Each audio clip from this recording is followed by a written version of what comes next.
অবশ্যই আপনি যেটা বললেন যে একটা বড় কিছু করার, আমি আসলে এভাবে চিন্তা করি না। আমি জাস্ট চেষ্টা করি যে টিমকে ভালো কিছু কন্ট্রিবিউট করার। তো আমি যেখানে অনেক সময় দেখবেন যে ইনিংস শুরু করাটা অনেক ডিফিকাল্ট সব ব্যাটসম্যানের জন্য, সেখানে আমি ওটা ভালোভাবে শুরু করতে পারছি, বাট মাঝখানে হয়তো বা আমি সেটা ক্যারি করতে পারতেছি না। তো আমি মনে করি যে এখানে আমার রেসপন্সিবিলিটিস কিছুটা অভাব রয়েছে। তো আমি এখন থেকে চেষ্টা করব এবং ডিপিএলও চেষ্টা করতেছি যাতে আমার রেসপন্সিবিলিটিস কীভাবে নিয়ে টিমকে হেল্প করতে পারি। তো আশা করি এখান থেকে জিনিসটা নিয়ে পরবর্তীতে কাজে লাগবে। ওয়ার্ল্ড কাপের যে বিষয়টা বললেন, অবশ্যই অনেক এক্সপিরিয়েন্স হয়েছে, কারণ ওখানে সব টপ প্লেয়ারদের সাথে খেলা হয়, অনেক বড় ফাইট হয় ওখানে।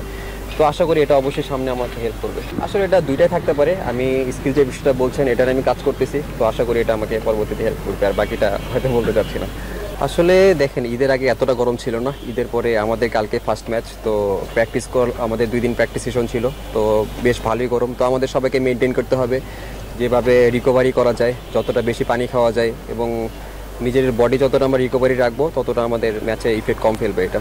আসলে দেখেন, আমাদের মনে হয় 4টা জিতছি আমরা এখন পর্যন্ত। তো আমাদের আরও ভালো করার সুযোগ ছিল, আমরা করতে পারি না। 2-3টা ম্যাচ অনেক বাজে খেলছি আমরা। অ্যাজ এ টিম হিসেবে আমাদের যেরকম টিম ওয়েল ব্যালেন্স টিম, সেভাবে আমরা এখনও খেলতে পারি নাই। তো ঈদের পরে সবাই একদম ফ্রেশ আছে এখন, তো আশা করি কাল থেকে একটা ভালো শুরু করতে পারবো আমরা। আসলে এখন আমরা অতদূর চিন্তা করতেছি না। আসলে রেসে থাকতে হলে এখন প্রত্যেকটা ম্যাচ ইম্পর্টেন্ট, আমাদের প্রত্যেক ম্যাচ বাই ম্যাচ এগোতে হবে। যেরকম কালকের ম্যাচটা আমাদের ইম্পর্টেন্ট, তারপর আমরা প্রতি ম্যাচ আমাদের কাউন্ট করতে হবে।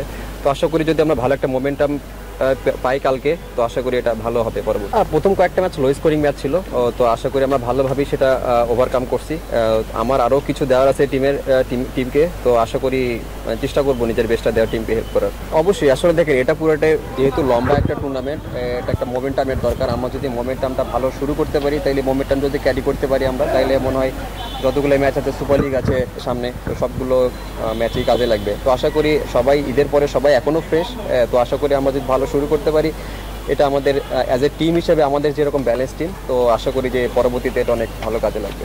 আসলে দেখেন, এক এক মাঠে এক রকম খেলা হয়। যেরকম সবাই জানি মিরপুরে কেমন উইকেট থাকে সকালবেলা, বিকেএসপিতে কেমন থাকে সকালবেলা। তো আমার কাছে যেটা মনে হয়, মিরপুরে প্রথম 10 ওভার একটু ডিফিকাল্ট থাকে, এর জন্য হয়তো বা এদিক ওদিক হতে পারে। বাট বিকেএসপির উইকেটটা অনেক ভালো, তো সেখানে হয়তো বা দেখবেন যে সবাই বিজয় ভাইকে দেখছেন যে অনেক লম্বা ইনিংস খেলছে, 150 রান করছে। তো বিকেএসপি ওইখানে আমার কাছে মনে হয় যে টপ অর্ডার ভালোই ব্যাটিং করছে এখানে বিকেএসপি। মিরপুরের উদাহরণটা ডিফারেন্ট। আসলে এমন কিছু দেখেন, আমি যেটা বলি যে রেসপন্সিবিলিটিস, আমাকে এইরকম সিচুয়েশন আরও সামনে যদি করি, আমাকে দায়িত্ববোধটা আরও বাড়ানো উচিত এবং সেভাবে আরও হার্ডওয়ার্ক করা উচিত।